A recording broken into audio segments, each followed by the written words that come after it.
इस वक्त की बड़ी खबर निकल के आ रही है। आपको बता दें, इजराइल ने फिलिस्तीन में घुसकर कई चरमपंथियों हमास के आतंकियों के कई अड्डों को तबाह किया और अंडरग्राउंड छिपे आतंकियों में से 100 को जहन्नम में भेज दिया है। बेहद बड़ी खबर इजराइल की एक TV13 मीडिया ने बड़ी रिपोर्ट दी है। आपको बता दें कि 100 से ज़्यादा आतंकियों को हमास में घुसकर हमास के 100 से ज़्यादा आतंकियों को फिलिस्तीन में घुसकर इजरायली सेना की एयर स्ट्राइक में मारे गए हैं। इस बीच बड़ी खबर, इजराइल के खिलाफ अब मुस्लिम देशों ने आपात बैठक बुला दी है। सऊदी अरब ने, आपको बता दें कि फिलहाल सऊदी अरब ने 57 मुस्लिम देशों की आपात बैठक बुलाई है और इस बीच मिस्र ने सेना भेजने का ऐलान कर दिया है। तो ये बेहद बड़ी खबर, हम आपको एक एक करके आपको विस्तार से बताएंगे। इस बीच एयर स्ट्राइक से भड़के फिलिस्तीनी इजराइल में भी मंडरा रहा है गृह युद्ध का खतरा। एयर स्ट्राइक से भड़के फिलिस्तीनी इजराइल में मंडरा रहा है गृह युद्ध का खतरा।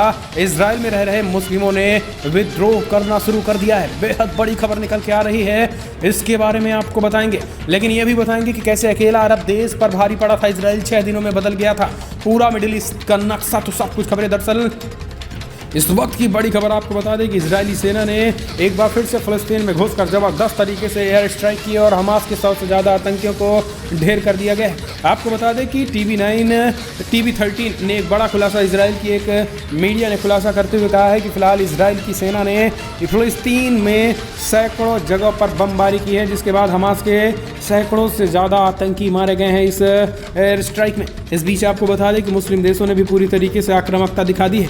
मुस्लिम देश एयर स्ट्राइक और इजराइल की रौद्र रूप से डरे हुए हैं।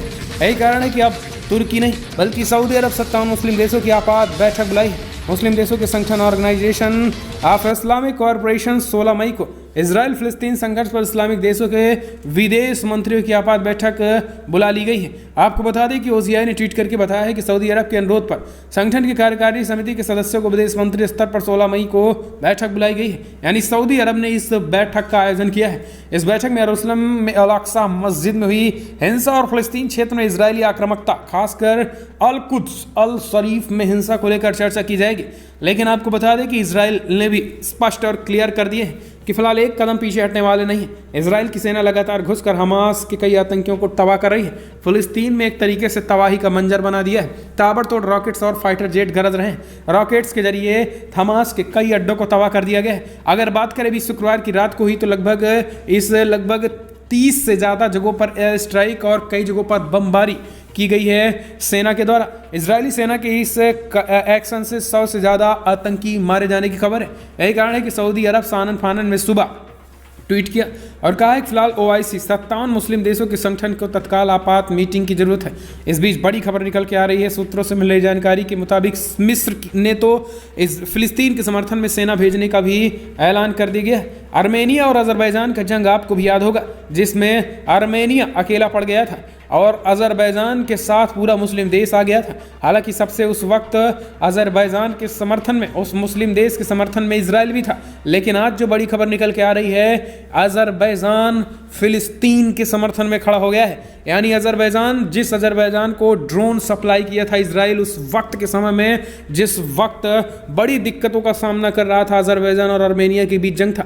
लेकिन आज जो बड़ी खबर निकल के आ रही है, उससे इजराइल को भी अब पता चल गया हो गया कि मुस्लिम देश किसी के नहीं होते हैं, ये केवल और केवल सब एकजुट होते हैं। 57 का 57 मुस्लिम देश OIC एकजुट होकर इजराइल का विरोध कर रहा है। यही कारण है ये एक बड़ी अपडेट निकल के आ रही है। इसका नेतृत्व सऊदी अरब कर रहा है। जिस सऊदी अरब के साथ लगातार सऊदी अरब के साथ इजराइल अपने रिश्ते को और मजबूत करना चाह रहा था। मिडिल ईस्ट के देशों के साथ सऊदी सोच रहा था कि इन देशों को हम अपना बना लेंगे, लेकिन सब के सब मुस्लिम देश एक हो चुके हैं। हम चलते हैं अगले अपडेट। बेहद बड़ी खबर, इजराइल फिलिस्तीन कॉन्फ्लिक्ट के बीच एयर स्ट्राइक से भड़के फिलिस्तीनी इजराइल में मंडरा रहा है गृह युद्ध का खतरा। मुस्लिम कर रहे हैं बगावत। बेहद बड़ी खबर निकल के आ रही है। इजराइल और फिलिस्तीनियों के बीच संघर्ष की आंच अब वेस्ट बैंक तक पहुंच चुकी है। दोनों पक्षों में संघर्ष के बीच वेस्ट बैंक सहित इजराइल के कई हिस्सों में फिलिस्तीनी नौजवान सड़क पर उतर आए हैं। इजराइल के कुछ इलाकों में फिलिस्तीन युवकों और सुरक्षा बलों के बीच गंभीर संघर्ष देखने को मिल रहा है।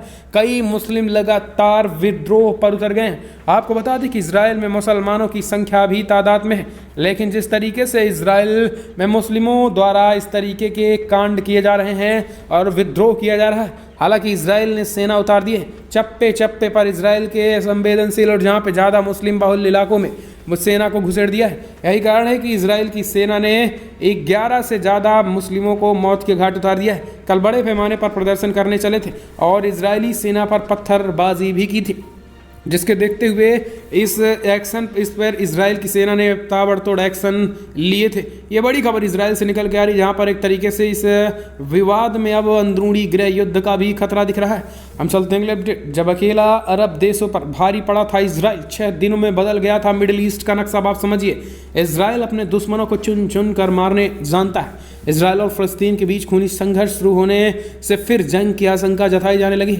इस टकराव से दुनिया के शक्तिशाली देश चिंतित हैं। मौजूदा हालात को देखते हुए संयुक्त राष्ट्र मध्य पूर्व के दूत टोर वेंसेल ने आगाह किया है कि हम पूरी तरीके से युद्ध की ओर बढ़ रहे हैं। इस बीच इजराइल के प्रधानमंत्री बेंजामिन नेतन्याहू ने फिलिस्तीनियों के चरमपंथी गुट हमास को चेतावनी दी है कि इस बार उसका सूपड़ा साफ कर देंगे, यानी नेस्त नाबूद कर देंगे। यही कारण है कि तब से इजरायली सेना ताबड़तोड़ अटैक कर रही है और इस अटैक में बड़े पैमाने पर लोग मारे जा रहे हैं। लेकिन आपको बता दें कि 1967 में भी इसी तरीके से मिडिल ईस्ट के लोगों ने इजराइल को एक तरीके आंख दिखाने की कोशिश की थी, लेकिन उस समय भी इजराइल की फाइटर जेट और वायुसेना ने पलक झपकते ही इजराइल ने मिडिल ईस्ट के देशों को तबाह कर दिया था और वही उसी तरफ कदम एक बार फिर से बढ़ रहा है। तो दोस्तों, ये काफ़ी खतरनाक सिचुएशन बन रहा है। लेकिन आपको बता दें कि इजराइल ने चेतावनी दे दी है कि हम चुन चुन कर मारने वाले लोग हैं।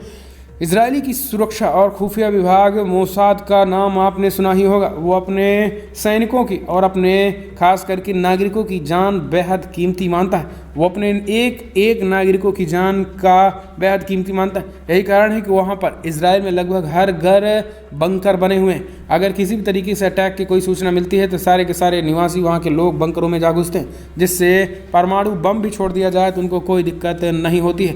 यही कारण है कि पूरी तरीके से सुरक्षित है इजराइल के लोग। और अब इजराइल में 15 लोगों का मारा जाना हमास द्वारा रॉकेट हमले में अपने आप में काफ़ी खतरा पैदा कर दे रहा है।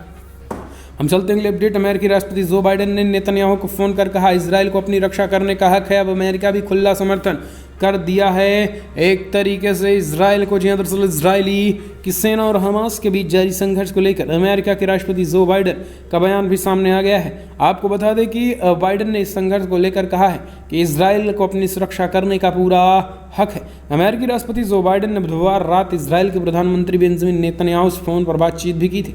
आपको बता दें कि गाजा पट्टी और इजराइल के बीच 2014 के बाद सबसे ज़्यादा संघर्ष छिड़ गया है। जो बाइडेन ने व्हाइट हाउस में मीडिया से बातचीत करते हुए कहा है कि वो मेरी उम्मीद कि वो यह संघर्ष जल्दी समाप्त हो जाएगी। और इसके साथ ही उन्होंने कहा है कि इजराइल को अपनी रक्षा करने का हक है। हम अपनी सीमा में हजारों की संख्या में रॉकेट उड़ कर आ रहे हैं। तो ये बेहद बड़ी खबर निकल के आ रही है। इजराइल और हमास में छिड़े जंग के बीच अब राष्ट्रपति जो बाइडेन ने भी इजराइल का खुला समर्थन कर दिया है। तो दोस्तों, अगर आप भी इजराइल के समर्थन में हैं या फिर नहीं, कमेंट के माध्यम से प्रेरणा दें, क्योंकि मुस्लिम देशों के 57 देशों का संगठन ओआईसी अब सीधा इजराइल के समर्थन में हो चुका है। तो दोस्तों, फिलहाल बड़ी खबर इतना ही, लेकिन अगर आपको वीडियो पसंद आया तो लाइक कर शेयर करें, कमेंट के माध्यम से अपनी राय देना ना भूलें। इस वीडियो में इतना ही। जय हिंद, वंदे मातरम।